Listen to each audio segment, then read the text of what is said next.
BC రాజ్యాధికార సమితిలో క్రియాశీలక భాగస్వామ్యం తీసుకోవడానికి ఇవాళ గ్రేటర్ హైదరాబాద్లోని ప్రధానమైనటువంటి మహిళా నాయకులందరూ కూడా మా ఊరుగల్లు ఊరుబిడ్డ పోత సునీతక్క గారి యొక్క నేతృత్వంలో ఇవాళ బీసీ రాజ్యాధికార సమితి కార్యాలయాన్ని చేరుకోవడం జరిగింది. బీసీలతో పాటు ఎస్సీలు అదే రకంగా బహుజన సామాజిక వర్గాలు, అగ్రవర్ణాలకు సంబంధించినటువంటి సామాజిక వర్గాల మహిళలు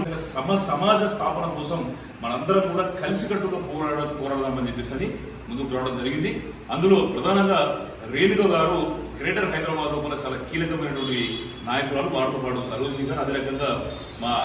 చిట్యాల ఐలమ్మ గారి యొక్క వారసులను అలా సమాజంలో కూడా పేరుకపోయినటువంటి అసమానతలను రూపుమాపడానికి, అదేవిధంగా ఏదైతే బాలికల మీద కానీ మహిళల మీద కానీ లేకపోతే యువత మీద ఏదైతే చెడు ప్రభావం చూపుతుందో దాన్ని రూపుమాపడానికి, అదే రకంగా మహిళల మీద జరుగుతున్న అఘాయిత్యాలు కావచ్చు, అదే రకంగా సామాన్య ప్రజలు, పేద ప్రజలు, బీద ప్రజల మీద ఏదైతే కొనసాగుతున్నటువంటి అఘాయిత్యాలు కావచ్చు, వాళ్ళకి అవకాశాలు రాకపోవడం కావచ్చు, వీటన్నిటి మీద కూడా తీవ్రమైనటువంటి పోరాటం చేయడానికి ఇవాళ బీసీ రాజ్యాధికార సమితికి చేయడం జరిగింది. బీసీ రాజ్యాధికార సమితి వాళ్ళందరినీ కూడా ఆత్మీయతతోని, అభిమానంతోని వాళ్ళందరినీ కూడా ఇక్కడ ఈ యొక్క కార్యాలయం లోపల వాళ్ళను చేర్చుకొని వాళ్ళకు సభ్యత్వాన్ని ఇవ్వడం జరిగింది. వాళ్ళ యొక్క దక్షత, అదే రకంగా వాళ్ళ యొక్క